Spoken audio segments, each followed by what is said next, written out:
Hi అండి, అందరికీ good morning అండి. ఈరోజు లంచ్ బాస్కెట్లోకి కాకరకాయ ఫ్రై అండి. కాకరకాయ ఫ్రై నేను సింపుల్గా ఎలా చేస్తానో మీకు వీడియో రూపంలో చూపిస్తున్నానండి. మార్నింగ్ పూట అంతా హడావుడిగా ఉండిద్ది కదా. అసలు ఎప్పుడైనా సరే కాకరకాయ కూరలో నేను ఏమేమి వాడతానంటే నూనె, కాకరకాయ ముక్కలు, ఉల్లిపాయ, కారం, ఉప్పు, లాస్ట్లో ఒక కరివేపాకు రెమ్మ. ఇంతకు మించి కనీసం నూనెలో తాలింపు దినుసులు కూడా వాడనండి. ఇలా ఎప్పుడూ నాచురల్ పద్ధతిలోనే చేస్తాను నేను ఈ కూర మాత్రం.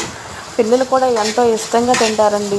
ఇటువరకు మా ఇంట్లో మా పిల్లలు కాకరకాయ ఫ్రై తినేవాళ్ళే కాదు. నేను ఇట్లా వండిన తర్వాత ఒకసారి తిని చూడండి అన్న తర్వాత ఇంకా ఎప్పుడు చేసినా కాకరకాయ ఫ్రై ఇష్టంగా తింటారు. ఎందుకంటే అంత టేస్టీగా ఉండిద్దండి ఈ కూర.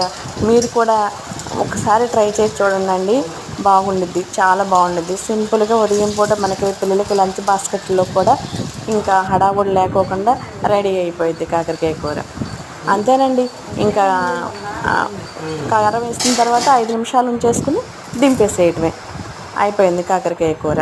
ఉంటానండి, చూడండి వీడియో.